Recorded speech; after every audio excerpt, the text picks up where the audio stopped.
also feel like I have missed quite a lot by not being here from the beginning of the week.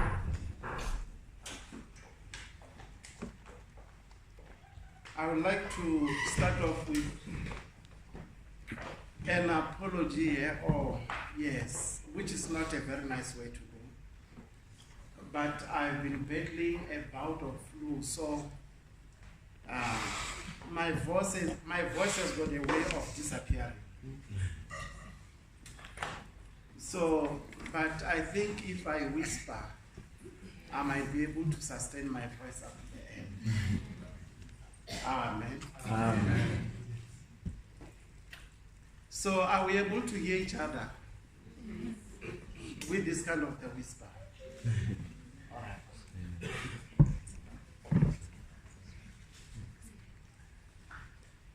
And without wasting much time, I'm going to invite you to read with me from the book of Jeremiah. The prophet Jeremiah is also known or characterized as the crying prophet.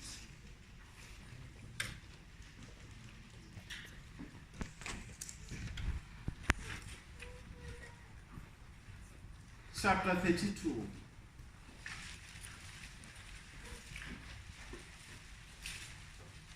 Verse 43. I'm not having my analog Bible here.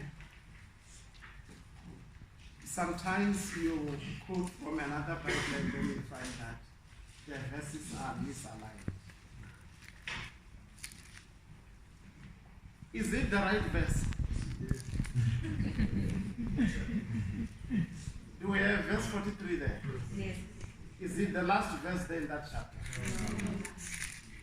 The last one is 44. So we will read verse 44.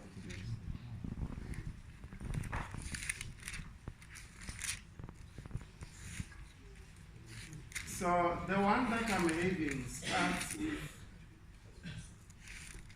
and I'm going to read the first few words and the last few words. I will leave the middle part.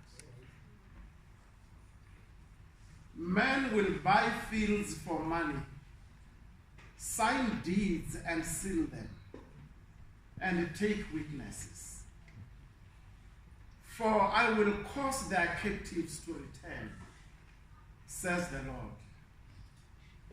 Does it sound like the one you have there? We are reading from the same Bible. Jeremiah 32, verse 44. Our kind and loving Father, we come before your presence, and at this moment we ask that as much as we have gone through this passage, you may also take your passage through our lives and our experiences and our future. This is our prayer in your name we make. Amen. Amen. I will read the text one more time. Men will buy fields for money, sign deeds and seal them, and take witnesses. For I will cause their captives to return, says the Lord. The middle part is as important. But you can replace it.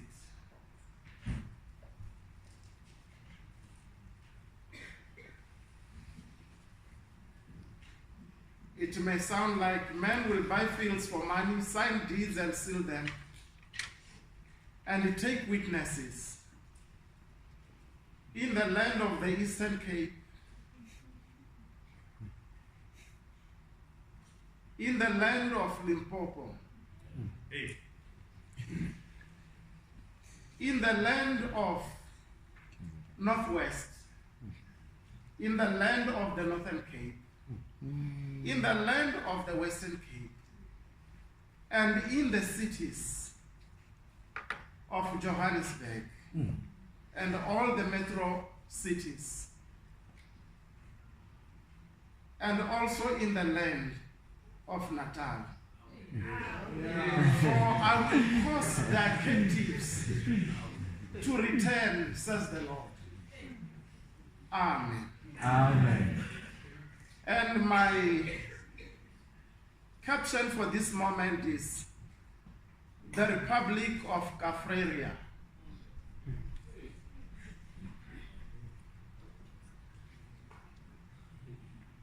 The term Kafreria stems from the extremely offensive word kafir.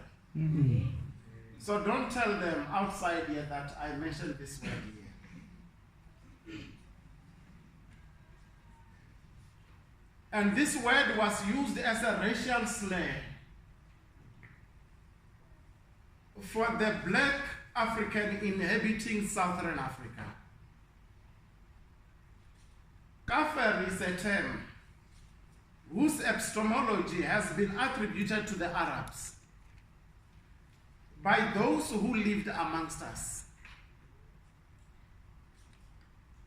Its attribution to the Arabs serves to transfer guilt associated with its use and application by those who used it amongst us.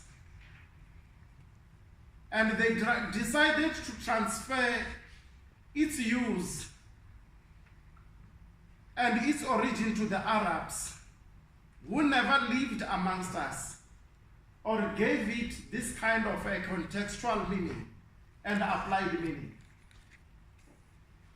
And the transference of the responsibility of the invention of the word is very much important because it has got a way of misplacing guilt conscience. The term kafir was used exclusively in reference to all black South Africans branded as heathens or infidels. Kafreria simply means the land of the Kafirs, or where Kafirs lived.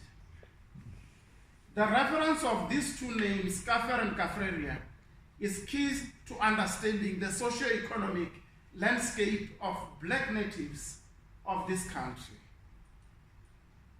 Historically, the term Kafreria was used in reference to the territory between Keskama and the Gay Rivers in the current Eastern Cape, which was taken from the Xhosas by the British in 1857 during the War of Mlanje. This is the war through which land was dispossessed from the first indigenous people in this country, who were organized as a nation. The Xhosas were the first black nation to be dispossessed of their land by the British through the mediation of violence and war.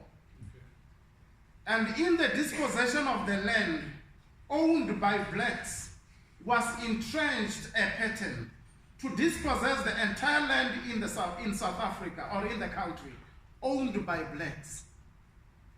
The pattern persisted from the Eastern Cape to Limpopo, and for the following 40 years, from 1857 or 1855 to 1885, the entire country was subjugated through violence and war under the British rule. The ideological use of Kafreria in this discourse will be used in reference to, though not limited to, the systematic dispossession of African lands through the mediation of violence and wars. It will also be used in reference to the proletarianization of the land dispossessed Africans and the confinement of the land dispossessed Africans to small barren patches of the land, pragmatically also referred to as the labor reserves. From the Gay River to Limpopo River, this became the DNA settlement pattern of Kafreria. In other words, if you needed to extricate some certain dependent variables of all the land which used to be owned by blacks but dispossessed from them. Without fail, you will actually find that the land would have been taken through violence and war. There were a lot of wars in all these African nations against this African nation by the British and also by the Africans white. The two colluded for different ends, and it was a scramble to dispossess the natives, the indigenous people, of their God-given land. And secondly, without any fail, after they have taken the land from the people, they will also confine them to a very small piece of land. And in most cases, it will be a barren land with sour pasture and which cannot be cultivated. And they will say, this is the land fit for the Kafirs. It will be land without water because they will be driven away from the most fertile valleys and also the river source mountains. And thirdly, without any fail, after they have taken the land and after they have confined the people to a very small piece of land from Cape to Limpopo River, then they will turn the people into a working class, all of them. And they came with interesting innovations to force blacks to go and become workers. Because the very same lands that were dispossessed needed so much labor. And they themselves could not provide sufficient labor. And they will go to these territories which they designated as Kafreria, the place where the black people lived, to go and make their exploit for labor, or to get or to source out labor from them. And another important and consistent presence in Kafreria was another establishment known as Teba, T-E-B-A. I can see most of us are too young to know that thing because in most places now you no longer even find that notice to any building. It doesn't exist anymore. But Teba used to stand for Trans-African Bureau of Employment. It was a recruitment agency which used to recruit well and healthy men to leave their homelands to go and work either in the mines or in the farms. Amen. Amen.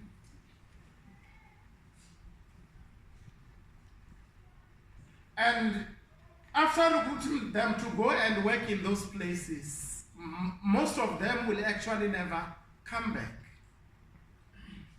And when they recruit them to come and work in the mines, they will also, without fail, make sure that they take also some few men who come from a royal house within that village. Because when they put them underground in the mines, they will make sure that shaft number 1, they deploy only Xhosa-speaking people.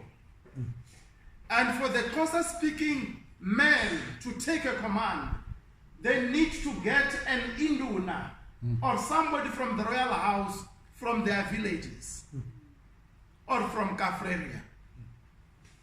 And shaft number 2, it will be Zulus. And they will go to the royal house and make sure that when they recruit these men, they also recruit the Indunas, the royal people, to come and run a village system right there in shaft number 2.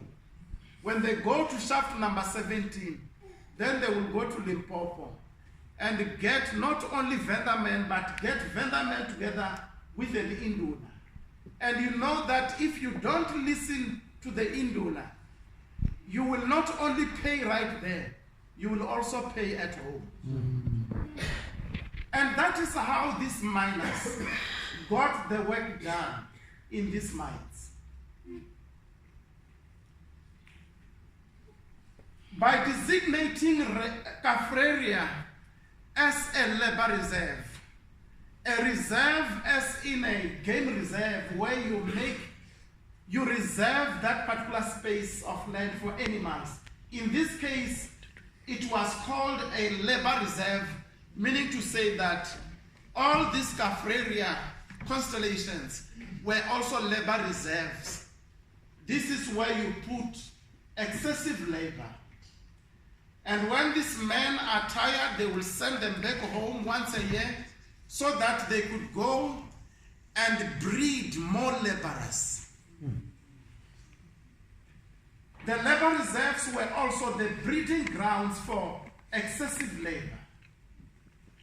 And without labor, there was no life, because agrarian economy was killed and it was dead.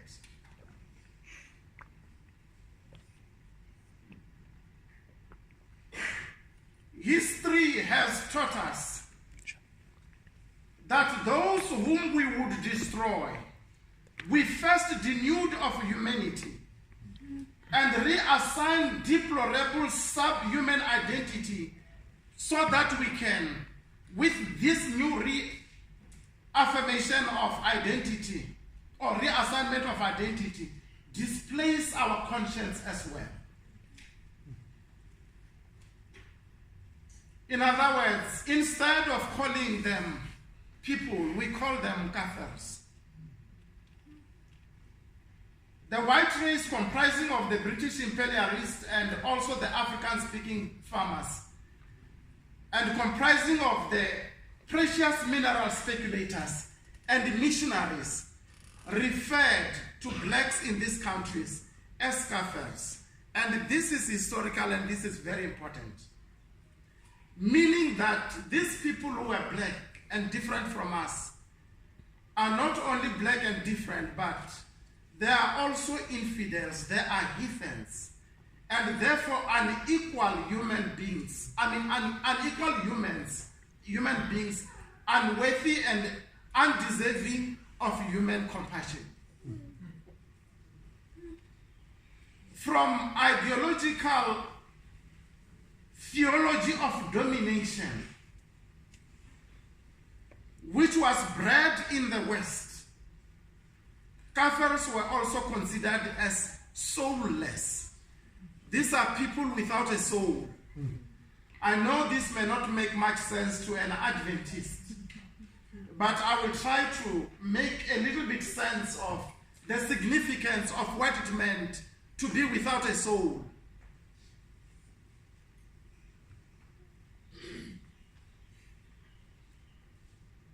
A story is told that way back around 1788, a reverend called Peter Lowe of the Dutch Reformed Church minister in Brooklyn, New York, was faced with strong opposition from his congregation when a group of Africans approached him requesting for admission into church membership. Some of the objections raised were that blacks are of a different species, but most importantly, that they have no soul.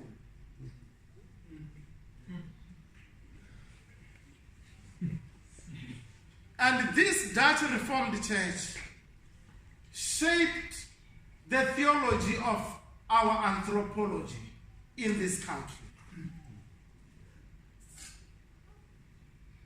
And in the Western world, we are also told that it was this man called Paracelsus, who lived between 1493 and 1541, who came with a theory of polygenism, which proposed that only the first-skinned Europeans were the descendants of the biblical Adam, and that all other dark-skinned people were from a different Adam, who is not mentioned in the Bible. He must have been a very dark black Adam. And most importantly also, he also was the first academic to suggest that non-whites, and particularly the blacks, were a people without a soul. His views dominated the Western theological thinking throughout the 17th century. And intrinsic in this view is that blacks were beings without souls. Intrinsic in this belief was that the belief that God has no heaven for creatures without souls, and that heaven is only reserved for beings with a soul. And if you are classified as soulless, without a soul, it means you only have an animal life. You are not different from a dog, you are not different from an animal. When an animal dies, it doesn't go to heaven, neither does it go to hell, according to them, or according to this theology.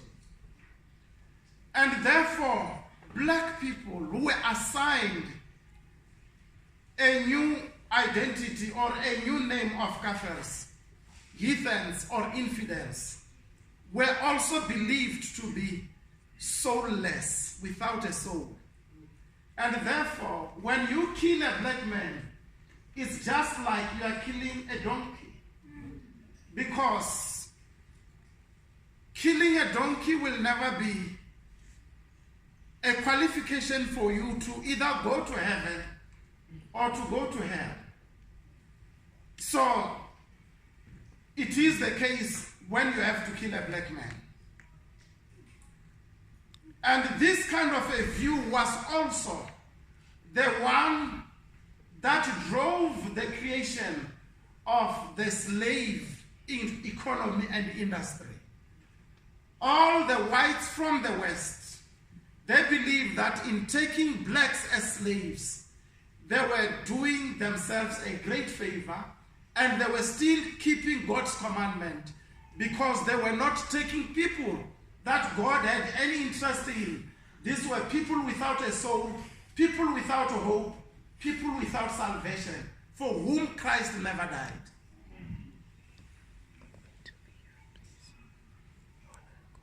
So it's very much important that if you want to kill somebody, you must first reassign his identity.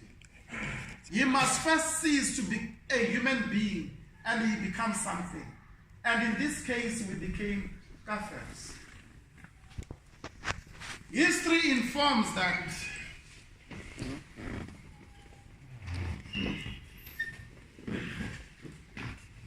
both white settlers of Dutch descendants in 1652 and British settlers in 1820, they both shared a common belief about black South Africans, whom they jointly referred to as soulless kafirs. This means that they could engage in ethnic cleansing of African communities without conscience or without guilt. And we are actually told that when they started their incursions in the Eastern Cape, one of their greatest desire was to make a complete ethnic cleansing of the people from the Eastern Cape, of these kafirs. And the only thing that stopped them was that these kafirs are more better and civilized than donkeys. You can teach them to work, you can give them some skills, and if you show them how to work in your farm, they will do a very good job. If you put them underground, they will do a very good job. So it was this need for labor that stopped ethnic cleansing, not human conscience.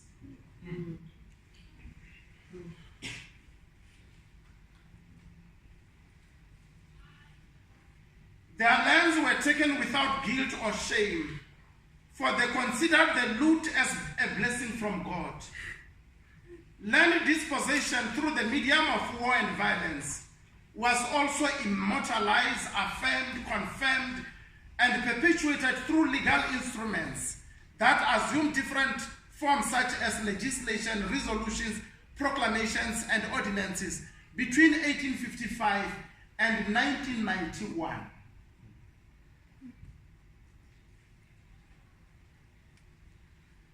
In 1855, the white Afrikaners here in the Transvaal came with a resolution which stated that blacks are not allowed to own any land in this area.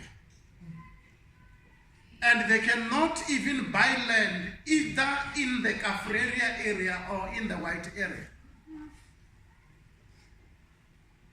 And this legislation continued until 1991. And I will tell you why 1991. Between 1855 and 1991, spanning a period of 136 years, about 33 major acts on African land dispositions were passed and enforced. I don't have time to go through all of them. And according to W.J. Du Plessis, about 17,000 statutes had been issued on segregation and land dispossession between 1855 and 1991. 17,000.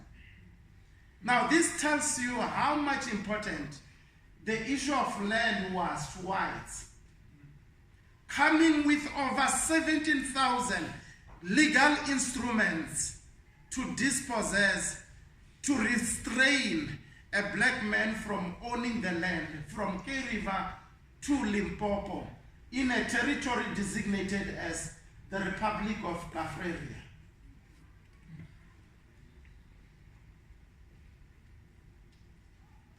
And the reason why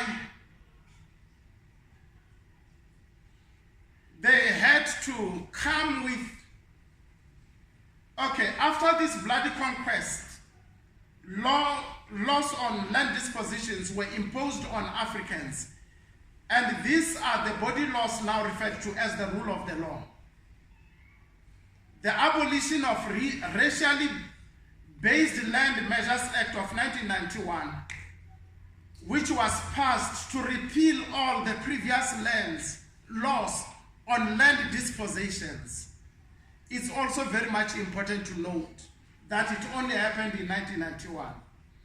In 1991, the whites were faced with the reality of the unbanning of all the political parties. They were faced with the reality of the release of Mandela and all the freedom fighters. And the big question was, when they come out, where will they stay? Because if they came out before these laws were repealed, it would have meant that staying in Houghton would have been illegal, and Mandela will not have been allowed to have his house in Houghton. It would have meant that he needs to go back to Kafreria and stay there in the Republic of Kafreria. And that was also not seen to be civil or acceptable. But faced with the inescapable reality that a new dawn was coming, they were forced to change this. And so we had all these laws repealed only in 1991. What it means is that it's only in 1991 that the commercial institutions, financial services institutions like the banks, were now able to deal with blacks and expand their market share among the blacks. Because before 1991, you could not register a bond to buy a property because you were not allowed to have a title deed of the land. Just now in 1991. Amen. And I think we need to be happy that 1991 has come. But the Act does not seek to reverse the impact of the Black Communities Development Act of 1984.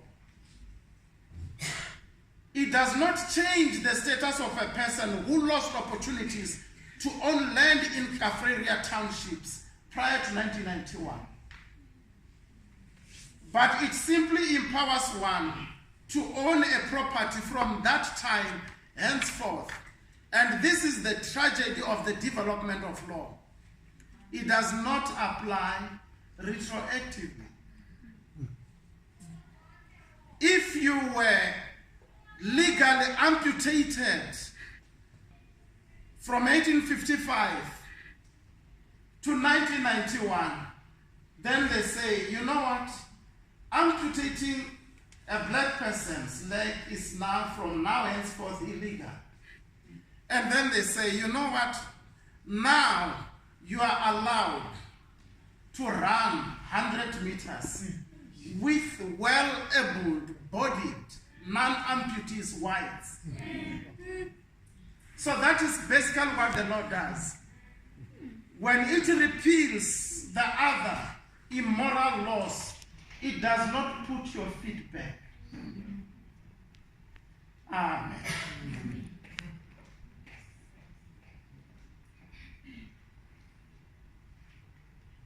Repealing the Group Areas Act of 1950 does not change the settlement patterns defined by Kaffraria. The Act does not bring relief to the impact of the Native Trust and Land Act of 1936 that allocated 13.6% of Kaffraria Labour Reserve for Africans throughout South Africa.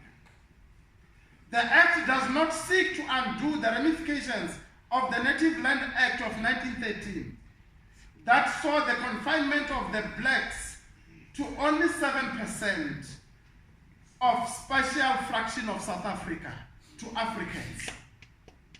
Recognition of the legality of these laws that were instrumental to the dispossession of African lands is what we call the rule of the law. Recognition of the legality of these laws that legitimize the prohibition of land ownership by Africans for 136 years is what we refer to as the rule of the law. The rule of the law is at its best an ideology. The law that we speak of in this country is a Dutch Roman law in whose statutes is also found the definition of the ownership of private property.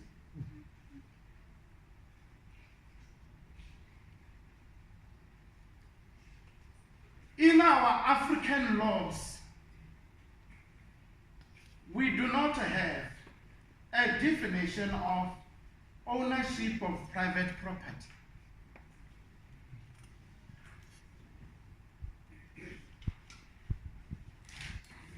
African lives are said to be regulated or to have been regulated by customs and traditions, legally referred to as customary laws.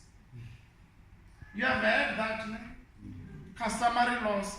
And if I am wrong about that, I never did law, is that okay? I'm just a pastor.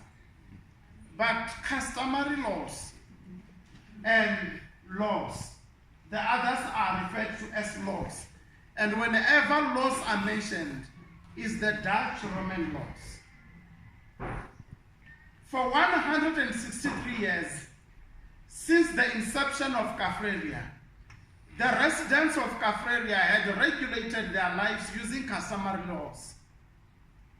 If we, men, women, sons and daughters of Kaffraria, constitutes the majority of the citizens of this country called New South Africa, and if indeed we have become a majority government, what then is the logic of subjecting ourselves to the rule of law ideology imported into this country by the minority, when for 163 years we had regulated our commercial lives, our civil rights, our succession of estate and estate planning, polity and family, using our customary laws. And that is the beauty of the rule of the law, that Zuma must subject himself to the rule of the law, and everybody who has proclaimed freedom from Kaffraria must still subject himself to the rule of the law. And the rule of the law, the Dutch Roman law, is the law in which you find the definition of private property. When you use the customary law to get your land, they say it's land grab.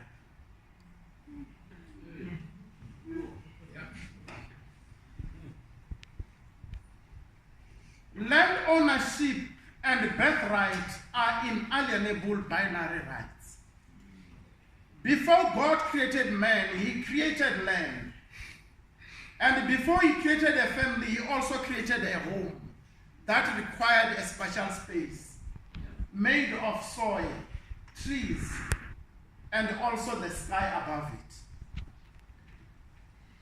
At the bottom of all this, land is a highly spiritual matter and not a commercial issue. It is more of a spiritual matter than a political matter. And do you know, probably, let me give you these three imperatives. That number one, landlessness, being without land, results in a distortion of the Bible and the relationship with God. For example, the landless may not truly appreciate the concept of worshiping God with the first tithe, of worshiping God with first fruits. Because some of us, the only fruits we know are from fruit and veg. Whether they are first or not first, we don't even know.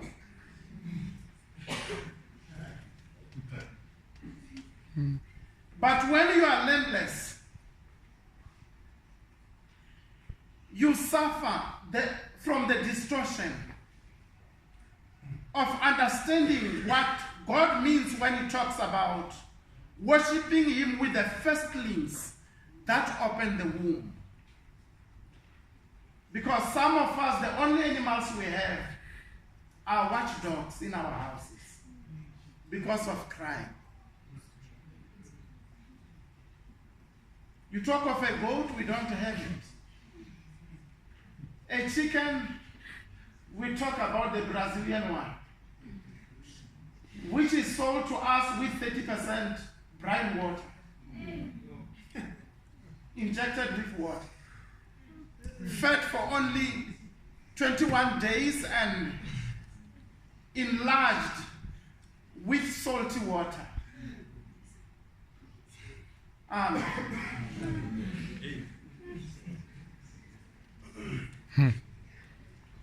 But when you don't have a land, you will also not have even a space to grow your own free-range chickens, which are free of steroids. Do you know steroids in chicken?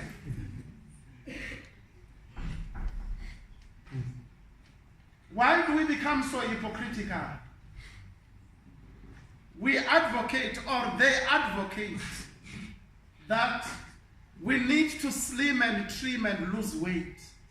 and that losing weight is cool, right? But when they sell you that chicken, they sell you a chicken that cannot run because it's overweight and always at a risk even of having a heart attack. In other words, they give you this chicken fed on steroids, which is 100% unhealthy because you are landless.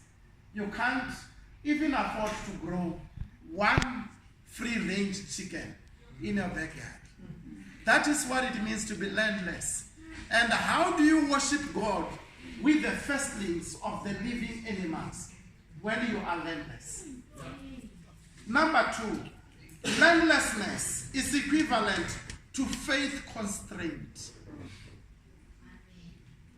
God says, if my people that are called by my name shall humble themselves and call upon my name, and they shall pray towards this building, I will give them rain in due seasons.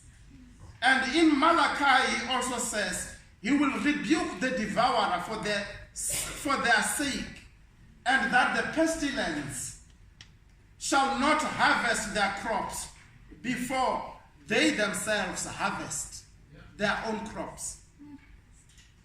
And what is actually meant here is, we are such a big church here, the Adventist church.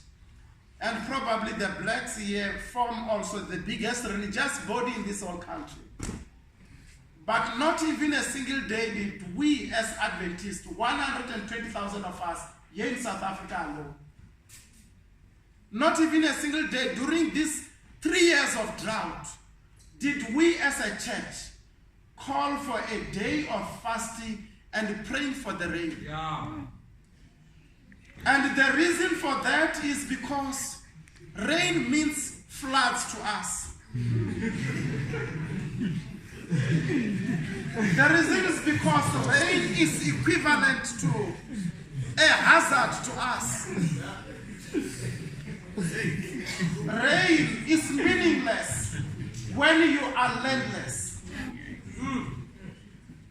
And you think about it, if you have to pray for rain, you are praying for disaster when you don't have land.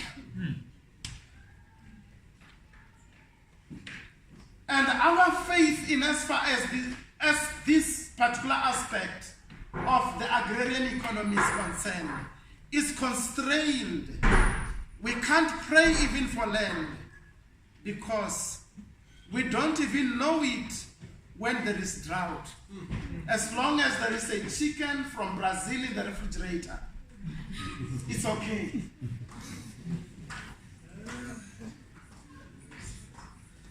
Imperative number 3, landlessness robs us of the opportunity of stewardship and of the opportunity to develop ourselves into God's image, character-wise.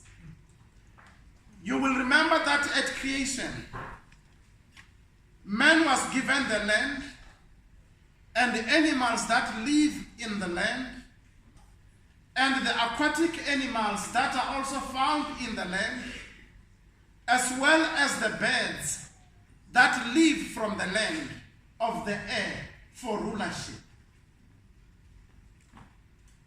God said to man that man shall be a ruler of the animals, the land, and even all the animals in the sea, and the birds that fly up there. To man, it was never assigned that he should have and exercise rulership over another man. We race and run for presidency, and we cry foul when we have lost it. And it is not part of our God-given mandate in the Bible. It was never given to us to exercise rulership over another man. But the rulership that was given to us was rulership over all this, over nature, over the environment. Now, when you don't have land, you don't know what it means to have a compassion on the animal. It doesn't mean anything for you, even to burn the field which you do not own. And as you see the fire spreading, you even pray for the wind, because it is going to the land from which your ancestors were removed.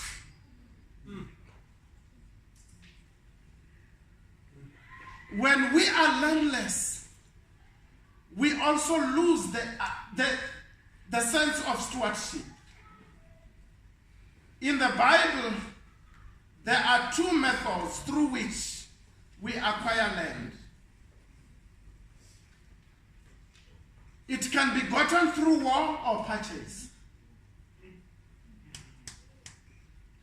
War is there in the Bible, and yes, it's biblical. It's one of those mediums through which you can get your land, or you have to buy it. If you can't fight for it, you better buy it. Even Abraham bought a portion of the land in his land to bury his wife. David insisted on buying a piece of land from Onan's threshing floor for the erection of the temple. Even God, when he needs a land for his own house, he does not rely on free dispossession of the land. He buys.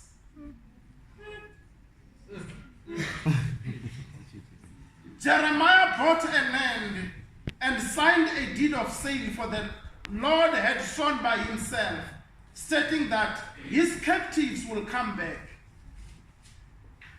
and buy the land back.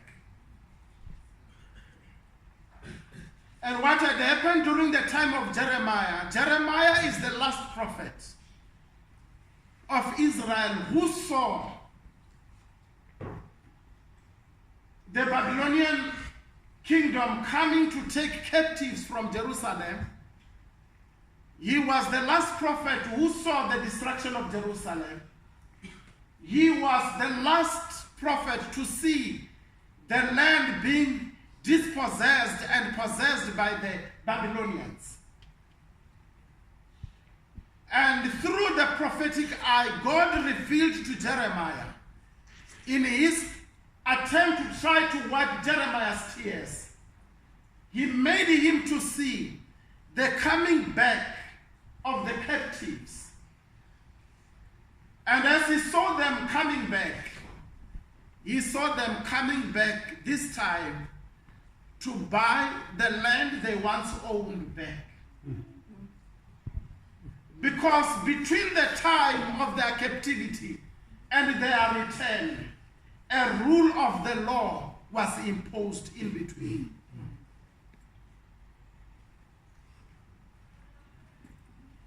We who dwell in Caphreria had been exiled in Caphreria.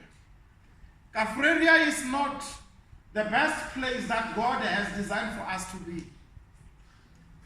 Caphreria is to us today more like an exile, because it was never our wish that we should go there. It has been over 163 years now since we have been confined to this Republic of Caphreria, which is the republic of our captivity. There is a song in the air today saying, the government is going to give us the land. But politics have got a way of doing what biology describes as metamorphosis. It changes. It is something now before elections, and it will be something else after elections. It is something else during the first 20 years after the Liberation Party has taken over. The Liberation Movement has taken over the government. And we're told that after 20 years, at its best, this liberation movement, come governments, they begin to lose their relevance.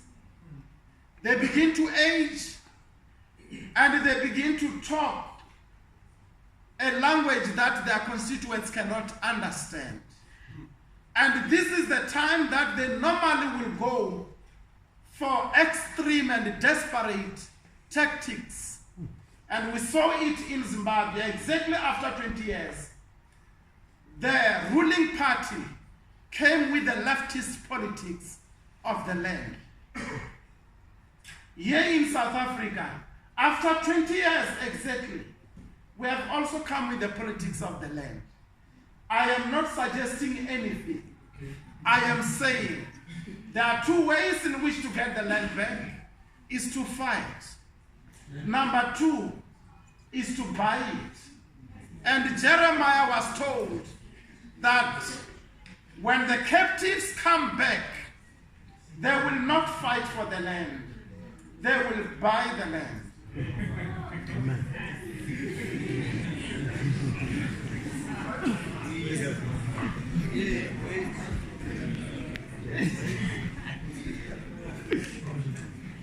And my call to you, young as you are today, is that please, like the captives who went to Babylon, God is still very faithful. If the government gives you the land, praise God. But if the government does not give you the land, God still does not lie, because it is written. And in case the government does not give you the land, remember that just as Jeremiah said to the captives who were out there in the land of Capharia or in Babylon, the same also applies to those captives of today in Capharia. He says, my thoughts towards you are good thoughts, are thoughts to prosper you. And while you are there, out there in exile, I will prosper you. I will give you good jobs. I will give you good money.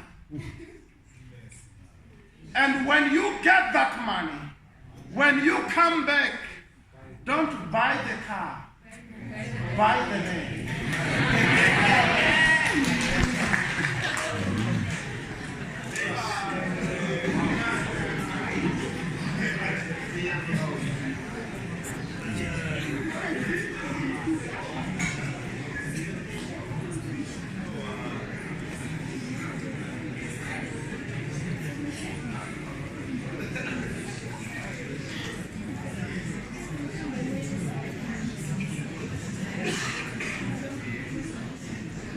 Hallelujah.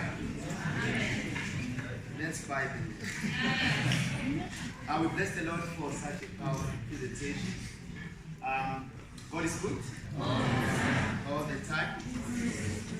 We thank Him for having enlightening us of such a deep, presentation. The Republic of Africa. Amen. And we are captives once. But I just want to echo words I've once maybe quoted here at SDASM from a famous theologian, and then we'll take the closing here. He says, fools multiply when wise men are silent. Evil men succeed when righteous men do nothing. Darkness will rule when light is absent. Hiding in church buildings will destroy our society. Problems reign when solutions are absent. And finally, you'd rather be a victim of change, you'd rather be an agent of change than a victim of change. Don't stay in prayer meetings because you corrupt your nation. This is, I think it's one of the profound, sayings we've ever had, to say that a church is an agency of change. And God has vested so much knowledge and wisdom.